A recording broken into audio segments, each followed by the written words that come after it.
Hi guys, ఎలా ఉన్నారు? ఇప్పుడు రిలీజ్ అయిన కల్కిలో చాలా డీటెయిలింగ్స్ ఉన్నాయి. నేనేమనుకున్నానంటే ఇన్ని విషయాలు చెప్పరేమో అనుకున్నా, కానీ ప్రతి విషయాన్ని చాలా క్లియర్ గా చెప్పారు. ట్రైలర్ చూసిన తర్వాత ఒక క్లియర్ పిక్చర్ వచ్చింది.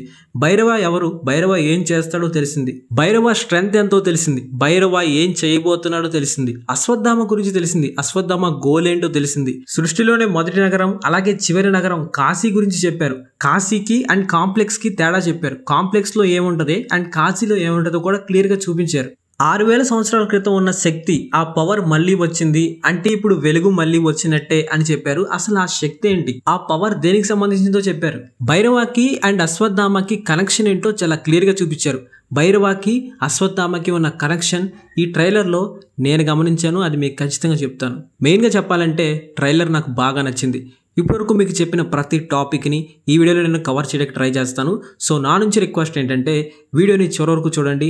అండ్ ఫస్ట్ టైం మన ఛానల్ని చూస్తున్నట్లయితే డెఫినెట్గా సబ్స్క్రైబ్ చేసుకుని మనకు సపోర్ట్ చేయండి.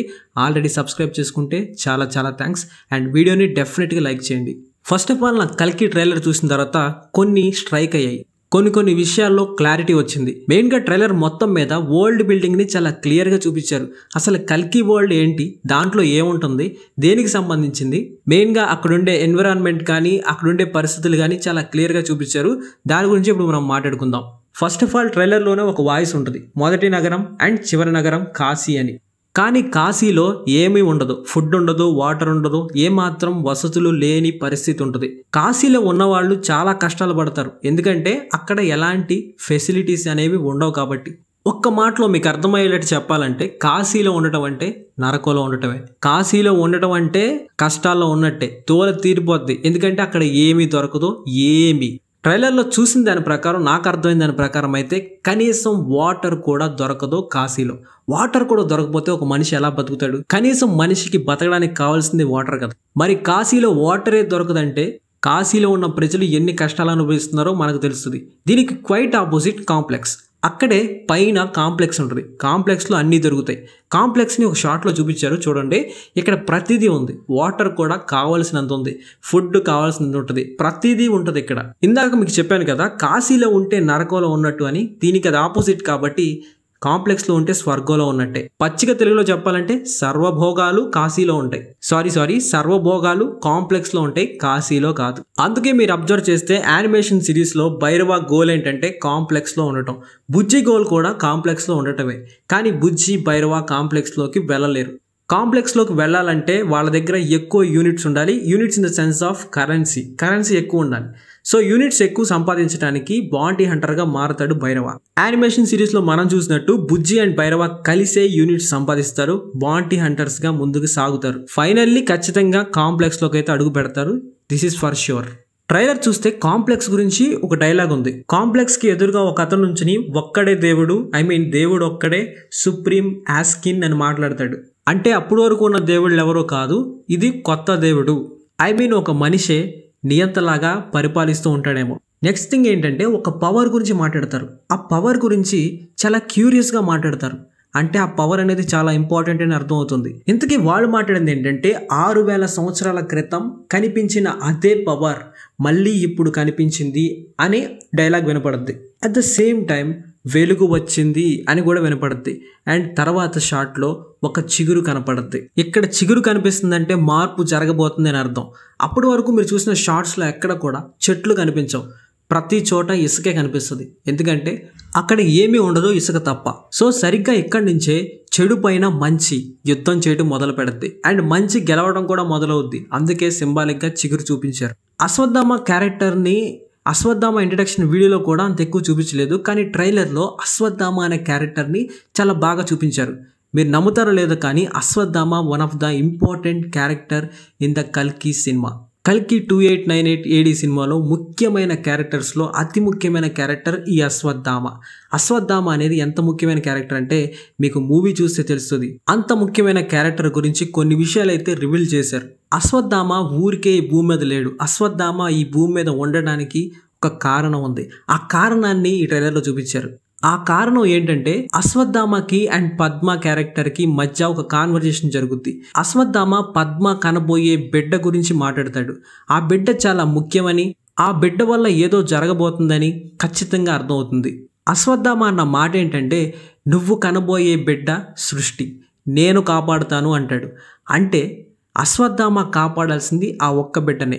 ఈ షాట్లో మీరు గమనిస్తే ఈ పిల్లోడు అంటాడు, నువ్వు చాలా మందిని రక్షించవచ్చు నీకున్న శక్తికి అని అంటాడు. కానీ అతను అంటాడు, నేను రక్షించాల్సింది కేవలం ఒక్కరినే అంటాడు. ఆ షాట్లో అన్న ఆ ఒక్కరు ఈ బిడ్డ అయి ఉండాలి. ఇంతకీ ఆ బిడ్డ ఎవరు అనేది నాకైతే తెలియదు, కానీ ఆ బిడ్డ చాలా ముఖ్యమైన క్యారెక్టర్ అని మాత్రం అర్థమవుతుంది. సో దీన్ని బట్టి చూస్తే అశ్వత్థామకున్న మెయిన్ గోల్ ఏంటంటే ఆ బిడ్డను కాపాడటం. అశ్వత్థామ పవర్ను కూడా మనం ఇక్కడ చూడొచ్చు. అశ్వత్థామ ఎంత పవర్ఫుల్ అనేది చాలా క్లియర్గా ఎస్టాబ్లిష్ చేశారు. మనం ఇప్పుడు భైరవ దగ్గరికి వెళ్ళాలి. యానిమేషన్ సిరీస్లో చూస్తే భైరవ దగ్గర ఎలాంటి వెహికల్ ఉండదు, కానీ బుజ్జితో కలిసిన తర్వాత ఒక వెహికల్ని తయారు చేస్తాడు. ఆ వెహికల్ బుజ్జి అండ్ భైరవ ఇద్దరు కలిసి తయారు చేస్తాడు కాబట్టి, అండ్ బుజ్జి చాలా తెలివైంది కాబట్టి చాలా స్ట్రాంగ్ వెహికల్ తయారు చేస్తారు. సో అదే బుజ్జి బాడీ.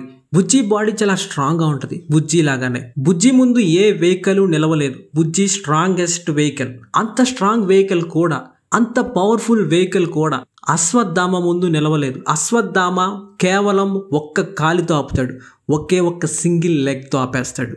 ఇమాజిన్ చేసుకోండి, one of the most powerful vehicle బుజ్జిని ఒక్క కాలుతో ఆపేశాడు. అంటే అశ్వత్థామ ఎంత పవర్ఫుల్, ఎంత శక్తి అశ్వత్థామకి ఉంది అనేది. ఇది మాత్రమే కాదు, అశ్వత్థామ ఒక్క తంతే కిందంతా తత్తరిల్లిపోద్ది అండ్ కింద ఉన్న రాళ్ళన్నీ కదిలిపోతాయి.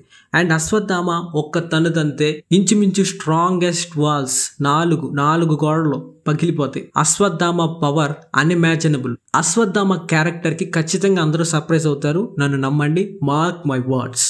భైరవ అండ్ అశ్వత్థామకి మధ్య ఒక యుద్ధం జరుగుద్దని నేను ముందే చెప్పాను. ఈ two interesting and powerful characters కలుస్తాయని కూడా నేను చెప్పాను, అండ్ వాళ్ళ మధ్య ఫైట్ ఉంటుందని చెప్పాను. ఒకసారి ఈ షాట్ చూడండి.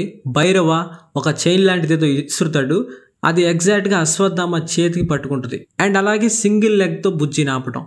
అంటే భైరవకి అశ్వత్థామకి మధ్య ఫైట్ అనేది ఉంటుంది. కానీ అది ఎలా అంటే, బాంటీ హంటర్ భైరవకి 5 స్టార్ మిషన్ ఒకటి ఇస్తారు, అదే అశ్వత్థామని పట్టుకోవడం.